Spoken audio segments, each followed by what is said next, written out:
시간 내시기 어려우실 거고 또 모신 분도 계실 거고 이렇게 시간 내서 와주시기가 사실 쉬운 건 아니거든요. 그래서 저도 이제 뭐 12주 동안 매주 온 건 아니지만 참석하면서 저를 포함한 12분의 강사분들도 정말 강한 열의로 준비를 많이 하셨지만 와주시는 그 선생님들 너무 감사하게 생각하고, 저도 첫 번 왔을 때 너무 많은 분들이 열의를 가지고 들으시는 거 보고 너무 감탄을 받고 자극을 많이 받아서 남은 기간 나름의 준비를 많이 했습니다. 그래서 잘 들어주시고요. 뭐 사실 비타민 아미노산 관련된 내용이라서 뭐 쉬우실 수도 있고요. 나는 뭐 그거에 대해서 더 알 만한 내용이 없다 하신 분도 계시겠지만 대부분 알고 계시겠지만 몰랐던 내용 TV나 책에서 나왔는데 제가 말씀드린 내용 조금 상이하고, 그 다음에 무엇보다 제가 약국에서 근무하다 보니까 비타민 관련해서 선입견을 굉장히 많이 가지고 계시거든요. 요거에 대해서 좀 바로잡아만 가셔도 오늘 뭐 시간 내신 거는 충분히 보상을 받으실 수 있을 거라 생각합니다. 지금 12주 동안 다 오신 분도 계시겠지만 이 강의 제목을 보시면 1주차 가경규 회장님을 제외하고는, 제가 모임 이름이 약사 항암 식물 연구회인데 암이나 뭐 항암 관련된 내용은 사실 좀 찾기 어려우실 수도 있어요. 직접적인 내용은 1주차 말고는 없어 보이실 수도 있습니다. 그죠? 근데 그 암이라는 것은 사실 현대의학에서 정복하지 못한 거의 유일한 질병이라고 보셔도 돼요. 예. 뭐 자살, 교통사고 외에 사망률 1위 질환이죠. 질병인데 결국에는 내 몸은요, 지금의 내 몸은 내가 살아온, 뭐 유전적인 것도 크겠지만 내가 살아온 그 이력이고 그 역사 그대로라고 보시면 되겠습니다. 1주차부터 12주차 강의를 가만히 보시면 누구보다 건강하게 살고 바르게 생활하고, 그 다음에 몸에 활력이 생기고, 또 어떤 뭐 약이나 질병에 대해서 아는 내용이 많잖아요. 그죠? 이거를 통해서 이거를 종합해보면 결국에는 뭐 암이 걸리지 않는, 남은 내 생활, 남은 내 여생을 건강하게 살 수 있는 게 도와주는 그런 내용이라고 보시면 될 것 같습니다. 네. 최선을 다해서 오늘 강의 해보겠습니다. 네, 말씀드린 것처럼 오늘은 비타민과 아미노산에 대한 내용이고, 사실 제가 이 강의를 하려고 이 주제를 건넸을 때 건네고 나서 강의 자료를 만들다 보니까 비타민과 아미노산에 대해서 하고 싶은 얘기가 너무 많은 거예요. 정말 밤을 새워도 못할 것 같다는 생각이 들어서 안타깝지만 많이 궁금해 하시는 거, 그 다음에 꼭 드셨으면 하시는 거, 그 다음에 선입견을 많이 가지고 계신 부분 위주로 말씀을 드릴게요. 아쉽지만 꼭 다음 기회 되면 오늘 다루지 못한 내용 제가 여기 계신 분들 모시고 말씀드릴 수 있는 기회가 있었으면 하는 바람입니다. 제 소개는 잠깐 말씀드렸는데 약사고요. 네, 뭐 다른 약사님들과 좀 다른 이력이 있다면 그 제약회사 연구소에서 한 9년 정도 근무를 했었습니다. 동아제약이라는 바카스 만드는 회사인데 제품 개발도 많이 했었고, 실제로 제품을 개발하고 만들어보고 지금은 이제 약국에서 제품 직접 판매하고 복약 지도도 하고 있지만 그런 이력은 가지고 있고요. 예, 강의를 시작하면 첫 번째 이제 질문으로 강의를 시작하도록 하겠습니다. 흔히 말하는 3대 영양소가 있죠. 우리가 원하는. 혹시 알고 계십니까? 네. 단백질. 네. 단백질. 단백질. 예. 너무 역시 수준이 높으신, 이거 모르시는 분 계시. 세 가지입니다. 그죠? 탄수화물, 지방, 단백질.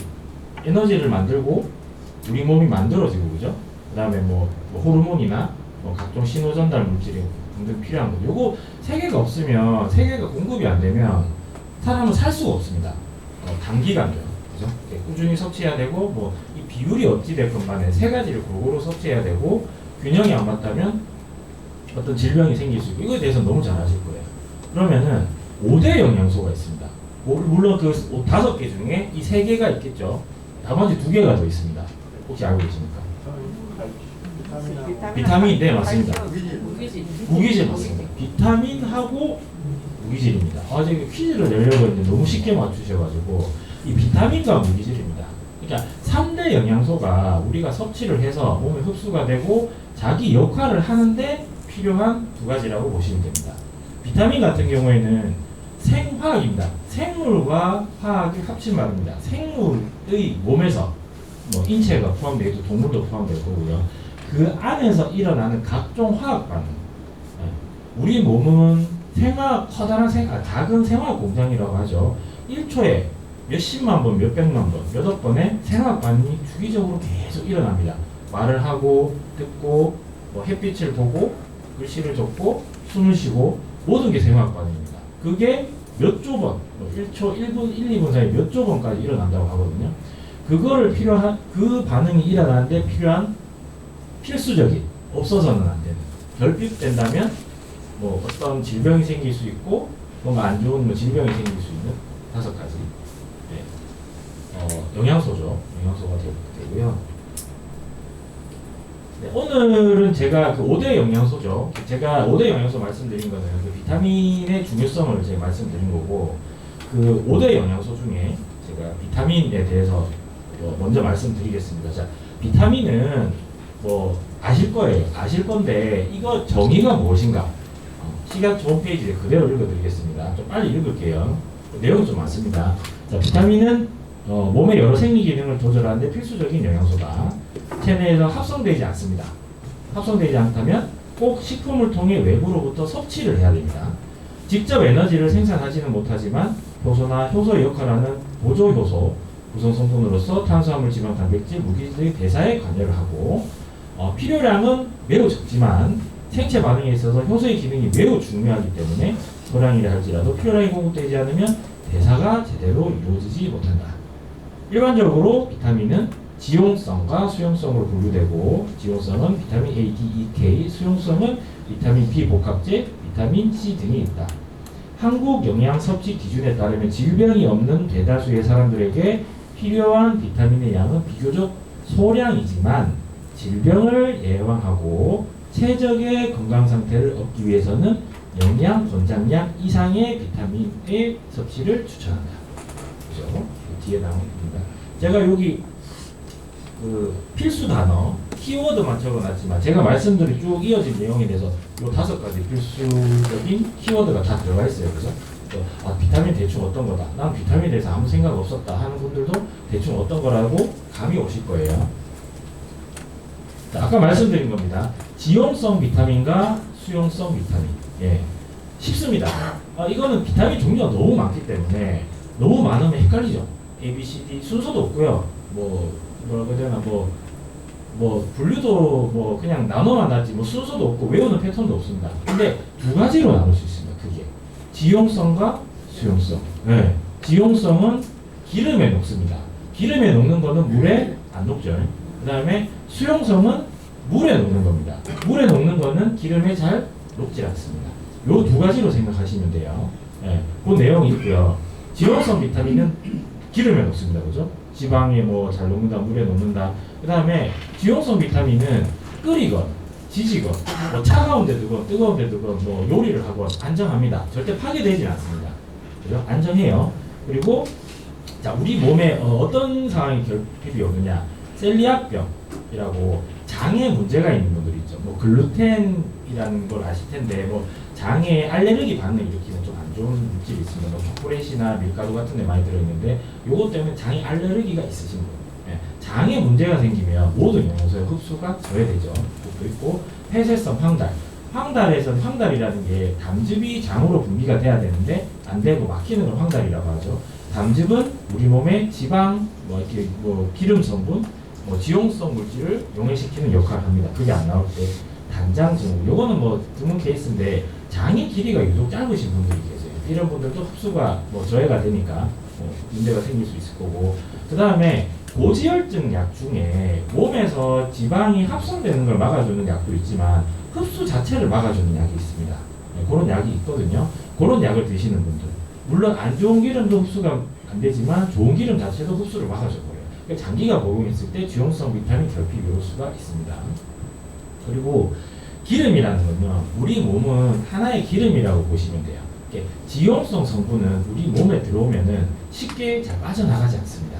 사용이 되지 않는 이상, 그죠? 살을 빼거나 뭐 여러 가지 뭐 어떤 조치를 취해야지 빠져나가서 지용성 비타민은 너무 많이 드시면 독성이 나타날 수 있어요.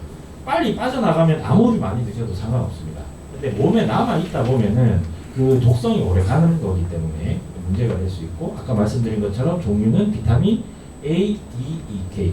차후에 다 좀 자세하게 설명드릴게요. 그 다음에 수용성 비타민, 비타민 B 군이라고 그러죠. 비타민 B는 1, 2, 3, 4, 6, 7, 8, 9, 10, 11, 12까지 있어요. 쉽게 말해서. 그 다음에 비타민 C, 아시죠? 들어보셨죠? 예, 요거는 일반적으로 뭐 먹으면 됩니다. 먹으면 되고 너무 많이 먹어도 사실 상관이 없어요. 알아서 빠져나갑니다. 뭐로? 소변으로 다 빠져나갑니다. 많이 먹어도 나가고 필요한 만큼 쓰고, 대신에 몸에 머물러 있지 않겠죠. 그래서 매일 먹어줘야 되고 자주자주 먹어야 되고, 오늘 많이 먹었으니까 이번 달엔 수용성 비타민 안 먹어도 돼. 이게 안 돼요. 그래서 매일 조금씩 계속 먹어줘야 됩니다. 근데 일반인은 사실 부족하지 않아요. 밥도 잘 드실 거고 흡수도 잘 될 거고 뭐 쓰는 양도 똑같고. 근데 많이 필요하신 분들 있죠. 뭐 임산부, 그다음에 내가 어디 뭐 다쳤다든지, 아니면 몸이 좀 허하다든지, 그다음에 수유하시는 분, 육체 노동을 많이 하시는 분들, 뭐 일반인들보다 소모량이 2배, 3배, 10배가 됩니다. 이런 분들은 결핍이 올 수 있어요. 추가적으로 드셔야 되는 거고, 요거는 일반적으로 독성은 잘 없습니다. 비타민 B랑 C가 있고요. 자, 이제 조금 감은 오시죠? 이제 각각 설명을 드릴게요. 다음에 비타민, 지용성 비타민에 대해서 쭉 설명을 드릴게요. 일단은 들으시면 됩니다. 이해가 되고, 아, 이런 게 있구나, 이렇게. 자, 비타민 A는 종류가 2가지입니다. 동물 쪽, 동물성 비타민 A는 레티놀. 들어보셨어요? 보셨어요? 여자분들은 화장품 같은데. 아니면은 눈 영양제 드시는 분들 있죠? 예, 그 레티놀이라는 성분이 들어있을 거예요, 비타민 A. 예, 요게 있어야지 눈의 망막을 구성하고요. 사람이 시력을 판단할 때, 뭐, 밝은 데서 어두운 데 갔어요. 갑자기 어두워지니까 아무것도 안 보이다가 한 10초, 15초, 20초 지나면 잘 보이죠? 그거를 관여하는 물질입니다. 그게 그 시력을 판단하는 척도 중에 하나고, 눈, 그 다음에 피부. 비타민 A가 부족하면 피부에 각질이 많이 생깁니다. 예, 여드름 많은 분들, 요거 예, 많이 먹죠. 저희는 항상 너무 부족할 때, 너무 많이 먹을 때 잘 생각을 해야 돼요. 임산부들이 비타민 A를 너무 많이 먹으면 기형아 발생률이 생깁니다. 필요도 하지만 너무 과량을 드시는 건 안 되고요. 그 다음에 아까 말씀드린 것처럼 부족하게 되면 시력이 떨어지고 야맹증, 밤에 잘 안 보이는 거, 그 다음에 안구 건조증 같은 것도 생기고요. 뭐 많이 들어있는 거는 뭐 기름이 많은 생선, 그 다음에 황색, 주황색, 녹색, 채소에도 많이 들어있습니다. 레티놀 성분, 동물성 비타민 A는 많이 드시면 독성이 생깁니다. 근데 식물성 비타민 A 베타카로틴은 많이 드셔도 별로 독성은 없습니다. 그 다음에 비타민 D, 관심 많으시죠? 비타민 D 많이 드시고 계실 거예요. 뼈 건강에 아주 중요한 역할을 합니다. 요거에 대해서 제가 좀 더 설명드릴게요. 성분 이름은 뭐 콜레칼시페롤 이럴 거예요. 자, 비타민 D가 이렇게 있습니다. 이거를 먹으면요, 간에 요거는 2번 대사를 거칩니다. 형태가 바뀝니다. 요게 비타민 D면은 간을 거쳐서 여기 칼시페디올이 됩니다. 요 모양이 됩니다. 그 다음에 그 신장을 거쳐서 콩팥 거치면 칼시트리올이 됩니다. 아까 요거랑 모양이 다르죠. 이게 우리 몸에 들어와서 비타민 D 역할을 합니다. 비타민 D는 어떤 역할을 하느냐? 칼슘 흡수도 도와주고요. 뼈를 건강하게 해주겠죠. 면역도 형성하고요. 네, 각종 뼈 관련 질환을 예방해주는 역할을 합니다. 네, 그 다음에 그 비타민 D는 보통 많이 드시잖아요. 근데 비타민 D는 햇볕을 많이 보시는 분들은 부족하지 않습니다. 네. 근데 햇빛 잘 안 보시죠? 네. 저도 오늘 햇빛 거의 못 봤습니다.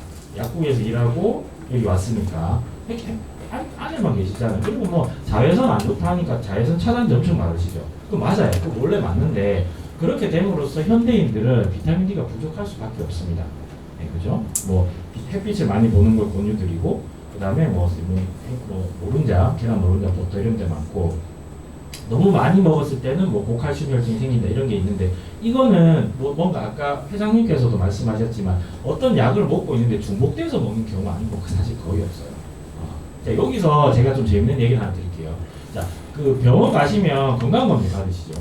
예, 받으시면 검사하면 비타민 D 검사도 하실 거예요. 아마 뭐 해보셨을 수도 있고. 근데 오셔서 누가 봐도 뼈가 약하시고 누가 봐도 비타민 D가 부족해 보이시는데 내가 비타민 D가 안 부족하다던데 나 안 먹어도 되던데 그런 분들 계세요. 근데 요거는 약간 어떻게 보면 현대의학의 맹점인데 아까 말씀드렸어요. 그죠? 이게 먹는 형태고 이게 우리 활성 형태인데 가서 피 검사를 하면 어떤 형태가 나오냐면 아까 한 번 대사됐을 때 있죠. 요 형태를 검사합니다. 당연히 여기서 이렇게 될 거라고 가정하에서 진단법이 이거밖에 없대요. 이게 많다고 비타민 D가 과연 많을까? 꼭 그건 아니거든요. 네. 이게 많다고 나는 뼈가 건강하지 이게 아닙니다. 이게 많아야 돼요. 그래서 이게 많고 충분한데 난 뭔가 좀 안 된다. 요렇게 생긴 비타민 D를 드시면 돼요. 드셔도 돼요. 요건 활성형이거든요. 그죠? 이게 드시고 이거를 계속 먹는다고 이게 많다고 뼈가 건강하냐? 그건 아닙니다. 뼈 검사 같은 걸 계속 해주셔야 돼요. 뼈가 약하신 분들. 네. 당연히 드셔야 돼요. 그죠? 이해되시죠? 그 다음에 두 번째, 그 주사가 있고요. 드시는 게 있을 겁니다. 병원 가면 주사도 많이 권하시잖아요. 자, 보통 영양제든, 뭐, 진통제든 주사를 맞으면 효과가 빠르죠. 100% 흡수되고, 위장장애도 없고, 너무 좋죠. 근데, 그리고 먹는 거는 효과는 조금 느리지만, 그죠? 효과는 조금 느리지만 매일 먹을 수 있어서 좋고, 약간 뭐 효과 시간은 뒤로 밀린다, 이렇게 되는데, 비타민 D는 그 반대입니다. 먹는 게 효과가 빨라요. 그래서 매일 드셔주시면 좋아요. 맞는 거는 1년에 3번 정도. 맞으면 간에 저장이 돼요. 그래서 필요할 때만큼 조금씩 나와요. 몇 아이유를 먹어야 됩니까? 몇 아이유는 일단은 사람에 따라 다른데요. 좀 다양합니다. 성인의 경우에는 2,000에서 4,000입니다. 2,000에서 4,000이고요. 특히 부족하신 분들 있죠. 네, 5,000 정도까지도 문제 없습니다. 너무 많이 먹는 거 아닙니까? 5,000 너무 많은 거 아니에요. 자, 제가 발가벗고 나가서 진짜 발가벗고요. 피부가 햇볕에 다 노출되겠죠. 15분 동안 햇볕 보고 있으면 우리 몸에서 얼마가 생길까요? 3만 정도가 생긴답니다. 네. 근데 발가벗고 햇볕에 나가 있는다고 어떻게 되는 거 아니잖아요. 그죠? 네. 그러니까 비타민 D는 사실 해롭지 않습니다. 너무 고용량 막 주사 맞고 뭐 이렇게 하고 그걸 너무 장기간 동안 정말 고용량 먹으면 뭐 독성이 생긴다 이런 논문도 있는데 당연히 독성에 대한 연구는 계속 이루어져야 됩니다. 모든 뭐 의약품이든 모든 성분이든 그래서 있는 거지 크게 해롭지 않습니다. 내가 1,000짜리 어떤 1,000이 들어간 영양제를 먹고 있다. 아까 제가 나중에 말씀드릴 거예요. 그러면 얼마를 더 먹으면 됩니다. 4,000 더 드셔도 문제 없습니다. 네, 많이 드셔도 좋아요. 다 비단 뼈뿐만 아니라 면역 체계나 코로나 말 나오잖아요, 그죠? 비타민 D를 드시면 코로나 감염률도 낮아지고 회복도 빠르진다는 논문도 엄청 많습니다. 네, 이건 좀 빨리 패스하겠습니다. 자, 비타민 E 토코페롤이죠. 많이 들어보셨죠? 피 맑게 해준다는. 예, 요거 먹으면 피를 맑게 해줍니다. 혈관에 쌓여 있는 물에 녹지 않는 찌꺼기 같은 것도 녹여주고 활성산소 우리가 많이 쓰면은 거기가 노화되죠. 활성산소가 그렇게 만드는 그것도 좀 제거를 해주고 뭐 눈이나 조직에도 좋고 이걸 먹으면 뭐 필요 없이 피가 굳는 거 있죠. 예를 들어서 뭐 어떤 분이 뭐 가슴 확대 수술을 하셨는데 이게 피가 고이면 안 돼요. 비타민 E를 드세요. 그럼 피가 잘 돌고 조직이 빨리 회복됩니다. 이런 거 있고요. 그 다음에 비타민 K 요거 좀 생소하실 겁니다. 요거는 혈액 응고 관련된 작용을 합니다. 사람이 피가 맑아야 좋은 거 아니에요? 피가 응고되면 안 되는 거 아닙니까? 피가 응고가 안 되면 정말 머리가 피가 제때 응고될 수 있게끔 도와줍니다. 이게 부족하면 피가 응고가 안 돼서 나중에 수술하거나 어떤 조치를 받을 때 문제가 될 수 있어요. 근데 잘 없습니다. 이런 경우는. 근데 이 비타민 K가 좋은 게 뭐냐? 꼭 필요한 게 뭐냐? 조골세포죠. 뼈가 만들어지는데 여러 가지 기전이 있습니다. 그러니까 뼈가 만들어지는 거. 칼슘을 아무리 먹어도 뼈에 들러붙지 않고 그냥 빠져나가는 경우도 있어요. 근데 비타민 K를 많이 드시면 조골세포, 뼈를 만드는 그런 세포가 활성이 됩니다. 네, 도움 되는 거고요. 좀 빨리 지나가도 양해 부탁드리겠습니다. 자, 비타민, 지용성 비타민 같은 경우에는 A, D, E, K잖아요. 이게 같이 들어있는 경우는 사실 잘 없어요. A가 부족한 분, B가 부족한 분, E가 부족한 분, K가 부족한 분 따로 계셔서 뭐 내가 뭐가 부족한 것 같으면 뭐 하나를 사 드시면 됩니다. 이게 부족해서 저게 뭐 좋아지고 저게 부족해서 이게 부족해 그런 경우는 잘 없어서 이게 부족한 분은 각각을 필요한 제품을 사서 복용하시면 되고요. 네, 특징이고요. 그다음에 수용성 비타민입니다. 우리가 흔히 말하는 비타민은 대부분 요 비타민이라고 보시면 돼요. 비타민 B군이라고 말씀드렸어요. 군이라는 거는 그죠? 여럿이 모여 있는 거예요. 각각의 역할이 있고요. 얘들은 상호적으로 작용을 합니다. 이게 부족하면 저거 부족한 것처럼 이상이 생기고 저게 부족하면 이게 생기고 그래서 비타민 B군은 가급적 골고루 다 한 번에 드시는 게 좋아요. 어떤 하나가 부족해질 가능성보다는 다 같이 부족할 가능성이 큽니다. 자, 비타민 B1 티아민인데요. 그 TV 보면 비타민제 광고 많이 하죠. 뭐 활성형 비타민, 뭐 무슨 비타민 얘기하는데 다 이겁니다. 요 성분입니다. 네? 벤포티아민, 프루설티아민. 그냥 티아민입니다. 비타민 B1. 근데 이게 몸에 들어가면 빨리 빠져나가죠. 아까 말씀드렸다시피 빨리 빠져나가고 저장이 안 되니까 그냥 먹으면 그때뿐인 거예요. 저녁에는 효과 없고 며칠 안 가고 흡수도 잘 안 되고 냄새 나고. 근데 벤포티아민, 프루설티아민은 활성형이 나와 있습니다. 몸에 들어가 흡수도 잘 되고 지속 시간이 길어지고 이게 어떤 역할을 하느냐 뒤에 표가 나올 겁니다만 탄수화물 대사. 탄수화물을 먹어서 분해돼서 포도당이 들어와서 우리 몸에 필요한 에너지를 만들고요. 이게 필수적입니다. 이게 없으면 잘 안 만들어져요. 100개가 만들어질 게 10개밖에 안 만들어져요. 밥은 먹는데 왜 이렇게 피곤하고 힘이 없어? 이런 분들 필요하겠죠. 부족하면 안 되겠죠. 자, 아까 말씀드렸다시피 비타민 B는 부작용이 없습니다. 많이 먹는다 혈연이 없습니다. 제가 과민 반응이라고 써놓은 거죠. 이런 거는 사실 잘 부작용이 없다고 보시면 돼요. 제가 딱히 쓸 게 없어서 써놓은 건데 너무 많이 드셔서 생기는 약간 그런 거고 비타민 B1이 부족하면 말씀드렸다시피 피곤하죠. 식욕도 없습니다. 그 다음에 신경이죠. 뼈가 있고 근육이 있고 피부가 있지만 그 사이사이에 내가 움직여야겠다고 신호를 전달할 신경이 있습니다. 아프진 않은데 뭔가 저리고 힘이 없고 뭔가 움직이려고 해도 느낌이 어색하고 저리고 이런 분들 있고 신경에 문제가 있는 분들인데 이게 부족하게 되면 그런 증상이 나타날 수 있어요. 그 다음에 좀 생소하시죠? 베르니케 코르사코프 신드롬. 이게 뭐냐면 어떤 이유에서 가네요. 비타민 B1이 부족합니다. 주로 음주입니다. 술 많이 드시는 분들 있죠. B1이 결핍이 돼요. 뭐 일주일에 3번, 4번 이상 드시는 분들 B1이 흡수가 잘 안 됩니다. 이게 부족해지면요. 우울감 오고 그 다음에 기억력이 많이 감퇴가 돼요. 그래서 뭐 치매 증상 비슷하게 오는 분들도 계시다. 약간 이런 얘기 하시는 분도 계시거든요. 약간 그런 증상이 나타나는 신드롬입니다. 이게 주로 음주 많이 하시는 분들. 우리나라에는 잘 없는데 곡류와 돼지고기에 많이 들어있고 말씀드렸다시피 알코올, 당분 많이 드시고 장기간 설사, 그리고 장이 재기능을 못할 거니까 임신 수유부 결핍 위험이 있고요. 드셔주셔야겠죠. 그 다음 B2, 리보플라빈. 왜 그 바카스나 비타민 드시면은 화장실 가면 소변이 노랗죠. 이것 때문입니다. 얘는 물에 녹이면 그 소변 색깔이 나와요. 형광 비타민이라고 하거든요. 물에 타서 이렇게 어두운 데서 불빛 딱 비춰보면 형광색 물질이에요. 약간 노란색, 연두색 비슷하게. 근데 그게 해로운 건 아닙니다. 그냥 색깔이 그런 거예요. 이것도 똑같습니다. 에너지 대사에 도움되고 산화환원 반응, 몸에서 일어나는 여러 가지 화학 반응의 기본은 산화환원 반응입니다. 전자를 주고 받고 뭐 산소를 주고 받고 뭐 어쩌고 저쩌고 하는 그 반응이 다 기본적으로 유지가 되고 이게 부족하면 피부 조직이 좀 약해져요. 머리카락이 약해지고 머리가 빠지고 피부 약해지고 눈도 잘 안 보고 이게 좀 풍부해야겠죠, 그죠? 예, 좋고 그다음에 우유, 달걀 이런 데 많이 들어있고 항생제를 너무 많이 먹으면 이게 조금 결핍이 될 우려가 있습니다. 예.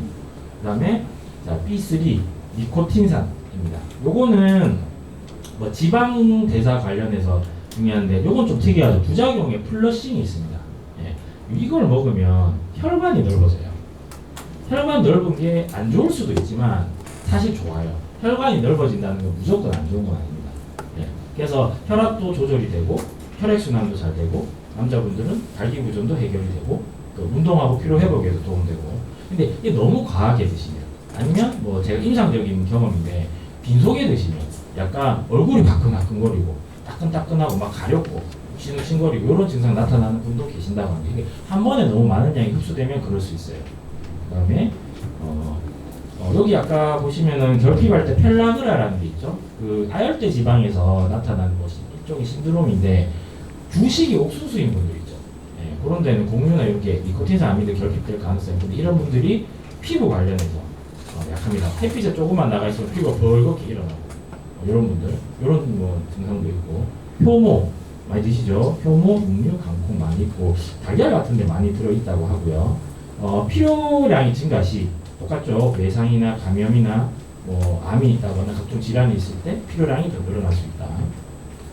그 다음에 B5입니다. 외우실 필요 없습니다. 한번 들어놓으시고요. 나는 B2를 먹을래, B3를 먹을래 이러지 마시고 제품이 만약에 드시고 싶으시면 비타민 B 제품을 드시면 이게 다 들어있습니다. B5 판토텐산인데 말씀드린 것처럼 영양소 대사에 도움되고 ACH가 아세틸콜린이라고 신경 전달 물질입니다.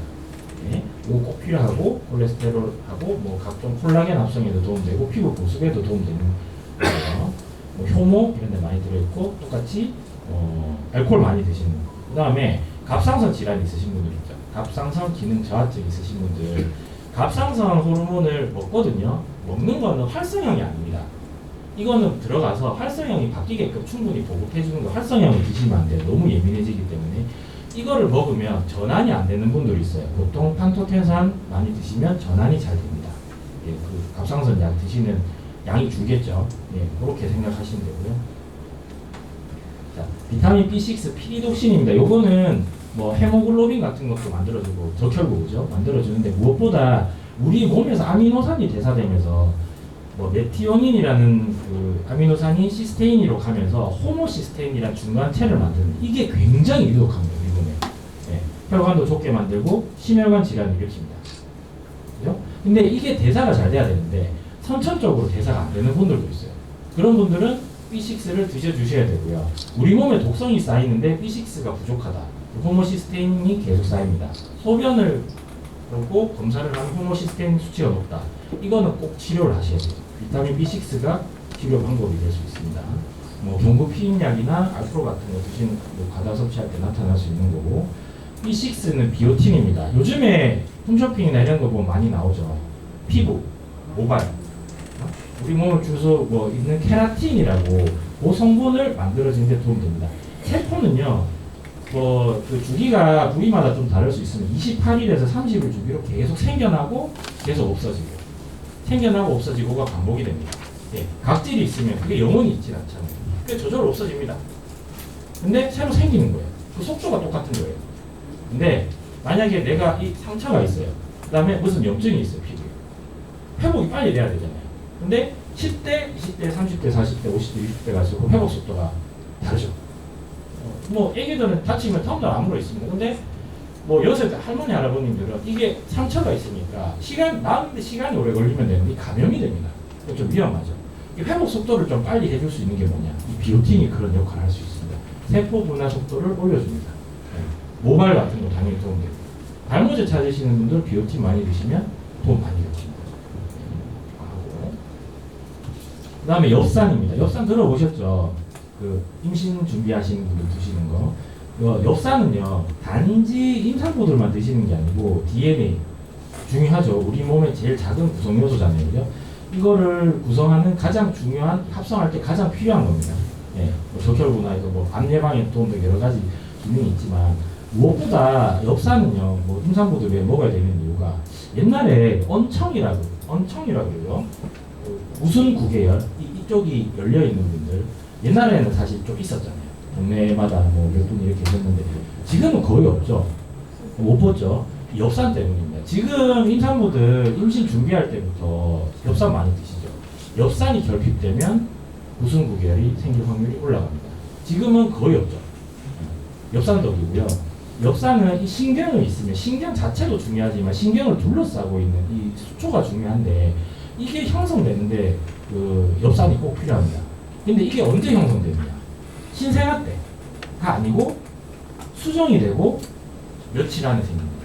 그러니까 임신이 됐네 엽산을 먹으면 좀 늦죠. 그래서 임신 3개월 전부터 꼭 먹어라. 그죠? 아빠도 엄마도 먹고 있으면 그게 유지가 되면 애기 신경이 잘 자란다. 네, 그래서 꼭 임신 준비하면은 이게 먹어서 뭐 나쁜 게 아니니까 미리 먹어서 그런 걸 좀 예방하고 그렇게 하는 게 좋다. 네. 그 다음에 B10입니다. 이것도 많이 들어보셨을 거예요. 이유 없이 손발 저리고 아프고 뭐 자꾸 지치고 찌릿찌릿하고 근육통 있다 이런 분들 난 특별히 움직인 게 없는데 몸살약만 드시지 마시고요. 비타민 B12 한번 생각해 보십시오. 시아노코발라민, 메코발라민, 히드로시코발라민 종류가 많습니다. 합성이냐 아니면 활성형이냐 뭐 종류에 따라 많지만 어떤 걸 드셔도 상관은 없고요. 한 번 복용할 때 많이 드셔야 돼요. 신경 전달되는 그 주변에 막 같은 거 좀 건강하게 해줄 수 있게 도와주는 거고 여러 가지 기능을 합니다. 요거에 결핍되는 분들은 식사를 잘 못하시는 분들, 아니면 육류 섭취가 좀 적으신 분들 결핍될 확률이 많고요. 약국 가시면은 활성형이다 아니면 오래 가는 거다 제품 많거든요. 요거를 섭취해 주시면 도움이 돼요. 나는 이유 없이 어깨 결류가 아프다. 별로 한 건 없는데 요런 게 오히려 도움될 수 있습니다. 계속 뭐 진통제 드시고 몸살약 드시고 그렇게 하시는 것보다 비타민 B는 여기까지 하고 다음 비타민 C입니다. 관심 많으시죠? 요거에 대해서 제가 조금 더 다뤄볼 건데 아스코르비산이라고 하고 몸의 항산화 역할을 합니다. 뭐 콜라겐도 도움되고 면역 역할도 하고 면역 개선에 도움되고 철분 흡수까지 철분 흡수까지 해주는데 요거는 너무 많이 먹으면 신장 결석 우려가 있으니까 조금 너무 많이 먹지 않는 게 좋고 뭐 채소 과일에 많이 들어있지만 조리실이 조금 파괴된다는 단점은 있지만 자 비타민 C는 제가 선입견을 하나 깨드릴게요. 자 약국 가거나 유재석이 광고하는 제품 보시죠. 요거 보면은 1000ml 들어있을 거예요. 1000 들어있어요. 많이 먹을수록 좋다고. 이게 하루에 3알 4알 드시는 분도 있어요. 있습니다.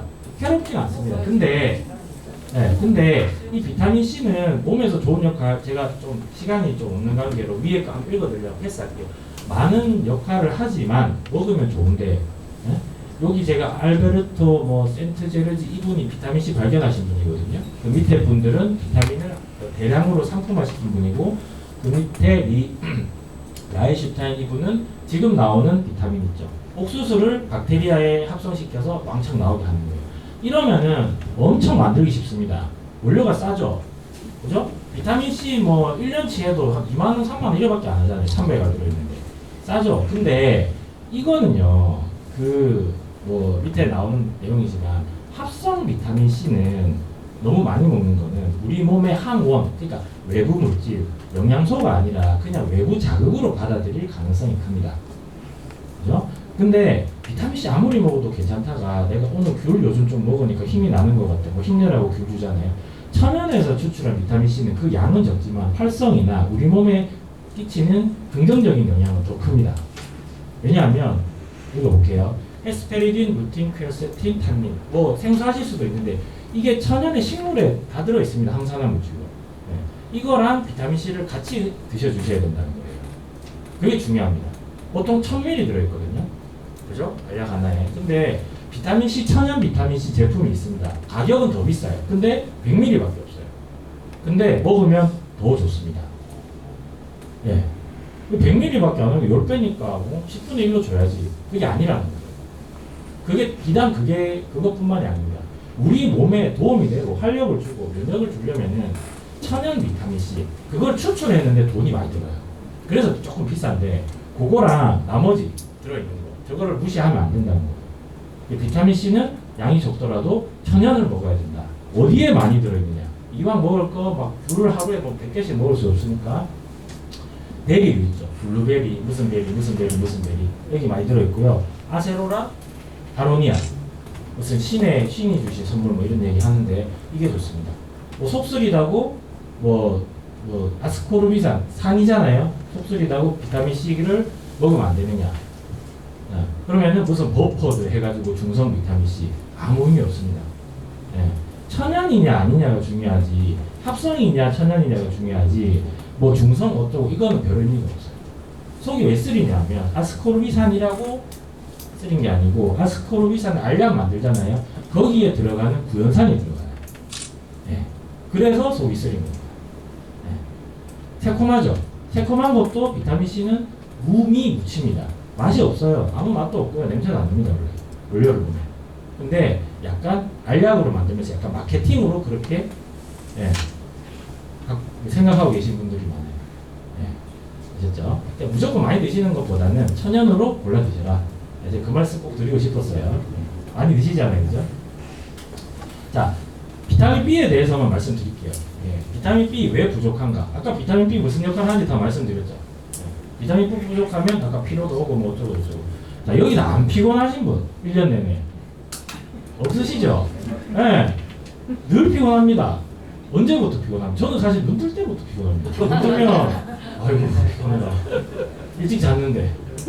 저도 이제 아기도 키우고 뭐 약국 일도 좀 바쁘다 보니까 육체적인 일도 많이 하다 보니까 피곤합니다. 근데 그 이상한 게 아닙니다. 예. 한국 사람 절반 이상 피로감을 호소한다. 절반 이상 피로감은 이게 심각할 정도로 피곤한 거예요. 예. 그죠? 피곤하고요. 그 다음에 OECD 선진국 중에서 저희가 뭐 후진국이랑 비교할 수는 없으니까 OECD 삶의 만족도 최하위. 삶의 만족도가 왜 떨어집니까? 힘드니까. 그죠? 또 최근입니다. 2018년인 거죠. 그 다음에 여가 시간 최하위. 워라밸이란 말도 나온 지 얼마 안 됐어요. 그죠? 예. 피곤하고 평균 노동 시간 2위. 전 1위로 알고 있었는데. 예. 지금도 일 많이 하세요. 뭐 52시간 어쩌고 저쩌고 하지만 맨날 야근하고 일하시고 한국 사람 특성도 있죠. 일하고 집에 가서 안 쉬죠. 여기 강의 와 계신 분들. 한국 사람 특성입니다. 한국 사람처럼 열심히 사는 사람 없잖아요, 사실. 그래서 필요하고 비타민 B 외 부족가 좀 흐린데요. 이게 간입니다. 예. 간은 우리 몸에서 시간당 피가 지나가자 이렇게 심장에서 나가서 뭐 슈슈슈슈 이게 피가 돌아서 다시 심장으로 오잖아요, 그죠? 시간당 혈류량이 가장 많은 부위가 신장은 제외할게요. 나가는 데니까 제일 많은 데가 간입니다. 예. 그러니까 우리 몸에 나쁜 거 다 일로 가겠죠. 간이 뭐 정말 심플하게 우리 몸의 독성을 다 해독시키는 역할을 합니다. 나쁜 게 많잖아요. 막 독성도 있고 뭐 대사산물도 있고 그 해독하는 역할을 하는데 좀 흐립니다. 죄송합니다. 이게 독성 물질이 들어가면 1차, 2차 대사를 거쳐서 배설이 돼요. 이게 1차고 이게 2차입니다. 그 반응에 꼭 필요한 게 뭐 실리마린 이런 것도 포함이 되지만 비타민 B가 역할을 합니다. 뭐 살짝 보이실지 모르겠어요. 비타민 B 쫙쫙쫙쫙 있어요. 복합적으로 필요합니다. 그래서 뭐 아까 관장약 찾으시는 분들 제가 뭐 하나 먹으니까 효과 없다 이런 분들은 비타민 그 실리마린 있죠. 이게 좋거든요. 실리마린하고 항산화 역할을 하니까 그다음 비타민 B를 꼭 같이 드시라고 말씀드려요. 복합적으로. 네, 말씀드리고 아까 말씀드렸죠. 약간 단백질이 이렇게 대사돼서 아미노산이 되고 당이 탄수화물이 포도당이 되고 지방이 이렇게 대사된다. 자, 빨간 게 다 비타민입니다. 없으면 안 되겠죠. 네. 얼마나 맛있습니까? 해독에도 쓰고 에너지 대사에도 쓰고 아까 말씀드렸죠. 이게 신경이에요. 네. 전선이라 생각하시면 돼요. 전선에 전기가 잘 흐르죠. 피부 벗기면 어떻게 됩니까? 막 끊기죠. 뚝뚝뚝 끊기죠. 피부를 잘 감싸줘야지 쭉 갑니다. 딴 데 안 세고 싶어 죽을라 하잖아요. 이게 돼 있는 거예요. 건강한 거예요. 안 셉니다. 쭉 이어집니다. 찌릿찌릿하고 저린 것도 없고 좋아요. 근데 이렇게 돼 있으면 안 되겠죠. 네. 이렇게 되게끔 도와주는 거예요. 그래서 건강하고 근육도 안 아프고 저린 것도 없는 거거든요. 네. 그 다음에 여기서 나는 매일 먹는 약이 하나 이상이다. 계시죠? 뭐 혈압약 드시는 분 계실 거고 고지혈증약 드시는 분 계실 거고 어떤 위장약부터 해가지고 당뇨약, 뭐 진통제, 뭐 위장약, 항생제, 뭐 어쩌고 통풍약도 있으시고 공달공증약도 있으시고 드시죠. 이게 분류고요. 요게 미네랄, 요 부분이 비타민입니다. 이걸 먹으면 고갈되는 거. 그러니까 내가 잘 먹는데 이 약을 먹고 있는 분들은 비타민이 몸에서 빠져나가는 거예요. 얘들이 비타민을 뺏어가요. 약간 필요하신 분들이 있다고 그랬잖아요. 네. 그런 분들 부족한 거예요. 잘 먹어도. 그러니까 보충을 해줘야 됩니다. 사진 찍으십시오. 자, 저쪽에서 한번 말씀드리면 자, 여기 볼게요. 자, 위산 억제제 많이 드시죠? 위가 약해지시죠? 위벽이 얇아지시니까 위가 약하신 거예요. 비타민, 비오틴 쭉쭉 나오고 제산제, 항생제, 이뇨제 다 부족해요. 네. 부족할 수밖에 없죠. 그러니까 이렇게 말씀드리면 야 이거 비타민 아무리 많이 먹어도 안 되겠다 이런 생각 드시는 분도 계실 거예요. 그렇죠? 그래서 결론적으로 비타민 B는 수용성입니다. 초기에 말씀드렸어요. 먹고 흡수가 잘 돼요. 뭐 100% 흡수된다고 할 수 없지만 수용성이라서 빠르게 흡수되지만 배설도 빠릅니다. 그래서 매일 먹어줘야 됩니다. 몸에 저장도 아닙니다. 그래서 귀찮지만 매일 먹어주는 게 좋다. 결핍될 수 있다. 하루라도 빼먹으면 부족해질 수 있다. 지속적인 섭취가 필요하다. 얼마나 어떻게 먹어야 되냐. 최적 섭취량이 있고요. 권장 섭취량이 있습니다. 이건 좀 빨리 패스하겠습니다. 자, 필요량이 있어요. 이만큼 안 먹으면 사람이 문제가 생깁니다. 질병이 생기고 정상적인 생활이 힘들어요. 그 다음에 권장 섭취량. 이 정도는 먹어줘야 정상적인 생활을 할 수 있다. 개념이 좀 다르죠. 그 다음에 최적 섭취량. 이 정도 먹으면 건강한 사람이 이 정도 먹으면 아무 문제 없다. 그죠? 그 다음에 충분 섭취량. 충분 섭취량은 내가 어디 아프든 무슨 약을 먹든 뭘 하든 내가 뭐 선천적으로 뭐가 안 좋든 간에 이 정도는 먹어야지 건강하고 반응이 잘 일어난다. 충분 섭취량 정도 먹으면 되겠죠. 그죠? 그 다음에 상한 섭취량. 이거 이상 먹으면 뭔가 좀 안 좋을 가능성이 있으니까 이거 이상은 먹는 걸 자제를 해라. 그죠? 충분 섭취량. 충분 섭취량은 보통 우리가 비타민 B 사드시면 충분 섭취량이 들어있습니다. 보이실지 모르겠는데 건강 유지 용량이 5에서 10대 있죠. 그 다음에 ODI, 그죠? 최적 섭취량이 50에서 100이죠. 10배를 먹습니다. 10배를. 10배는 너무 많죠. 아니 하나를 먹는 걸 10배를 먹으라고? 비타민 B는 그렇게 하시는 게 맞습니다. 그게 좋아요. 종합 비타민 먹으면서 비타민 B 먹어도 됩니다. 단기간은 문제 없습니다. 많이 먹는 게 좋아요. 요거는 좀 패스하겠습니다. 일단은요, 비타민 B는 활성형을 먹는 게 좋고요. 활성형을 먹는 게 좋고, 비타민 D, 마그네슘, 비타민 E, 비타민 B가 궁합이 좋습니다. 네, 보시면은 어르신들, 뭐 성인 뭐 10명 중 7명은 7분은 영양제를 드시고 계신데요. 설문조사를 해보면. 그리고 그 중에 3분, 7분 중에 3분은 2가지 이상을 드시고 계신데요. 그 다음에 어떤 걸 주로 드시냐, 뭐 칼슘, 아연 이런 거. 칼슘 많이 드시잖아요. 드시고 계시고, 활성형이 좋습니다. 드실 거면. 그 종합 비타민, 인터넷에 파는 거 잘 보십시오. 활성형 아닐 가능성이 커요. 그냥 넣었다, 말 쓰려고. 아닌 경우도 있습니다. 근데 활성형 비타민은요, 의약품밖에 없습니다. 아셨죠? 인터넷에 싸다고 드시는 거 말리진 않겠습니다만 이왕 먹을 거 좋은 거 먹고 싶다 하시면은 활성형 드시는 게 좋습니다. 활성형입니까? 물어보십시오. 네, 대답해 주실 거예요. 네, 그다음에 비타민 B가 아까 많은 역할을 한다고 말씀드렸어요. 그죠? 내가 어디가 안 좋다. 자, 간장약, 철분제, 미네랄 항산화제, 아미노산, 비타민 C, 루테인 등등등이랑 비타민 B는 같이 드시면 궁합이 아주 좋다. 꼭 같이 드실 수 있으면 같이 드시라. 제 첫 번째 옵션이 될 수 있겠네요. 그죠? 자, 정리할게요. 피곤하고 무기력하고 만성 피로가 있고 여기저기 아프고 핸드폰 맨날 보는 사람. 이렇게 아프고 목 아프죠. 왜 이렇게 목이 아프지? 핸드폰 많이 봐서 아픕니다. 근데 핸드폰 없이 일을 못하는 분들도 있을 거예요. 그죠? 컴퓨터 많이 하시고 이런 분들은 드시면 좋고 활동량이 난 너무 많다. 운동 많이 하고 뭐 몸으로 일한다. 근데 휴식이 어렵고 스트레스 너무 많다. 회사에서 스트레스 너무 많이 받으시는 분들 있죠. 그런 분들도 필요해요. 소모가 많습니다. 그 다음에 음주, 흡연, 카페인. 카페인은 몸에 안 좋습니다. 커피 드시지 마세요. 네. 건강한 식단, 자취를 한다든지 누가 나 밥 못 챙겨준다. 맨날 밖에 음식만 먹는다. 영양소 좀 깨진 거 드시는 분들. 아무 이유 없이 어디가 좀 욱신욱신 아프다. 그 다음에 내가 어떤 질환이 있어서 매일 어떤 약을 몇 년째 먹고 있다. 그 다음에 어디가 아파서 체력이 많이 떨어지고 좀 뭐 어디가 아프고 나니까 너무 힘이 없고 어디가 아픈 거 같고 내가 다 된 것 같다. 코로나 후유증 같은 거. 도움 됩니다. 무조건 드시고요. 비타민을 드실 때는 본인이 판단해서 드시면 오늘 여기 분들은 잘하시겠죠. 이 다 들으셨으니까. 얼마나 어떤 걸 들으실지 아시겠지만 잘 모르겠다. 감이 안 온다. 약국 가셔서 내가 이거 먹고 있습니다. 사진을 찍어가듯이 약 껍데기를 들고 가시고 이거 먹고 있는데 같이 먹을 만한 거 없습니까? 더 좋은 약 없습니까? 물어보십시오. 좋은 거 친절하게 설명해 주실 거예요. 제일 안 좋은 거는 안 먹는 것도 좋지만 너무 많이 먹는 거는 의미 없거든요. 그렇게 하시면 돼요. 자, 다음 아미노산입니다. 빨리 할게요. 자, 아미노산은 뭐냐면은 자, 단백질 나왔죠. 단백질은 탄소, 수소, 탄소, 지방이랑 탄수화물은 요 세 가지입니다. 근데 단백질은 특이하게 N, 질소가 들어갑니다. 들어가고 3대 영양소 중 하나고요. 여기 보시면 그 섭취 기준을 이렇게 보면은 자, 탄수화물은 그러니까 먹은 게 이렇게 있으면은 에너지로 뭐가 더 잘 되느냐예요. 당연히 탄수화물이 잘 됩니다.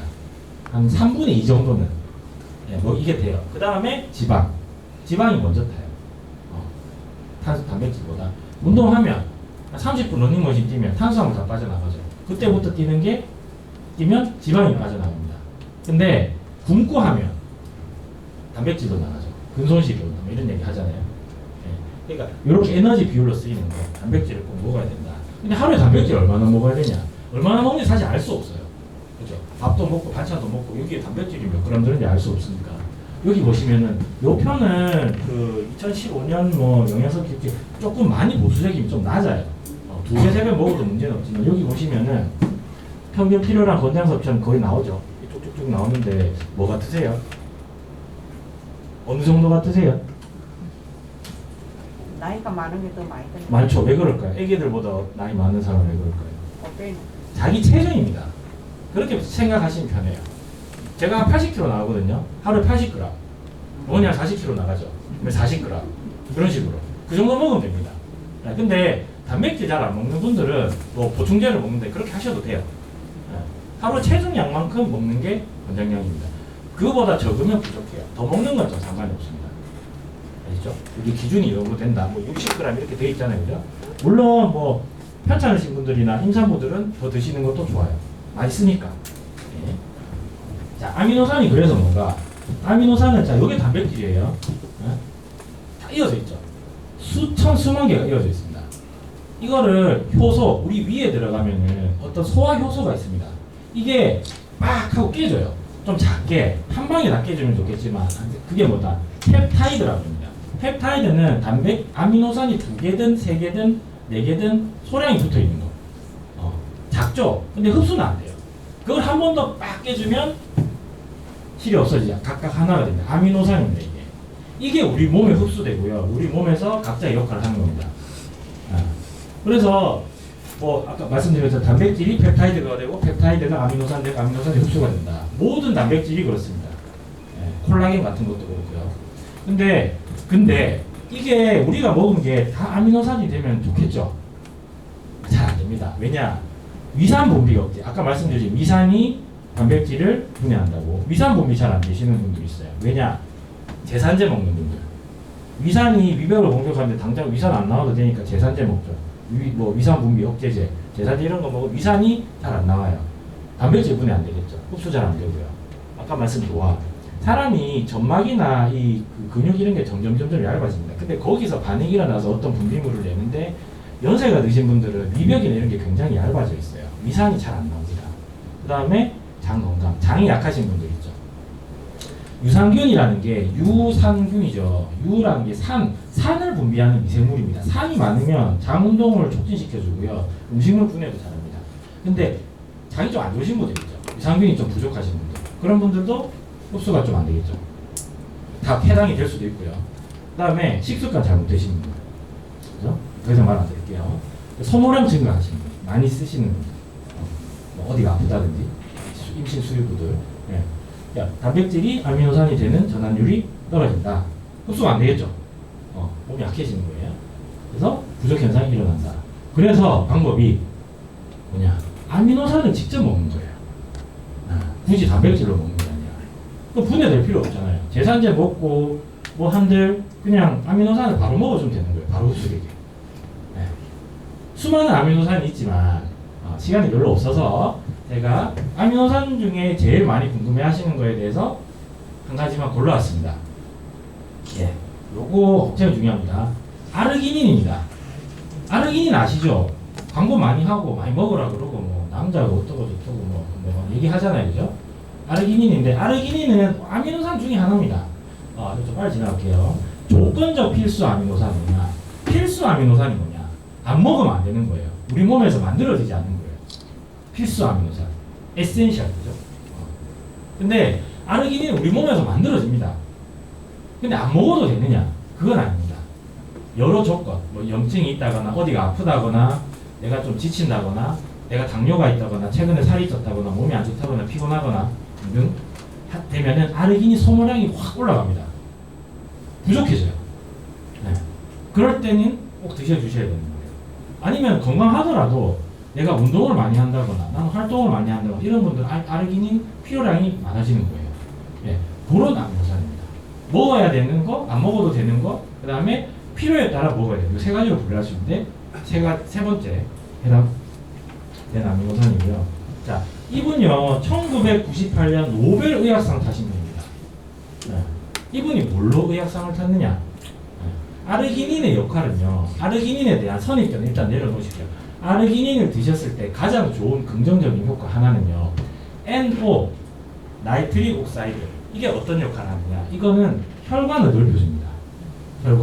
혈관이 이렇게 있으면 이거를 이렇게 벌려준다는 게 아니고 혈관 벽을 좁게 만들어서 이렇게 넓어줘요. 혈관이 그대로지만 피가 잘 가겠죠. 네. 그걸 먹음으로써 심장 평활거든. 심장 혈관이 좁아진 거 어떻게 되죠? 심근경색 오잖아요. 치명적입니다. 그것도 막아주고 혈관도 넓혀주고 뭐 면역 물질에도 도움되고. 치과 가면 이렇게 마취가스 하죠. 그게 이거거든요. 근데 그거는 그런 역할을 하는 게 아니고 먹음으로써 먹어가지고 이게 확장시켜주면서 뭐를 통해서 아르기닌을 통해서 먹으면 그게 뭐 이런 좋은 작용이 있어서 건강에 도움이 된다. 이걸로 노벨상을 탔습니다. 20년 전에. 지금은 다 아시는 내용이잖아요. 요런 분도 있고요. 그 다음에 이게 어떻게 만들어지냐. 이게 좀 어려운데 그냥 넘어갈게요.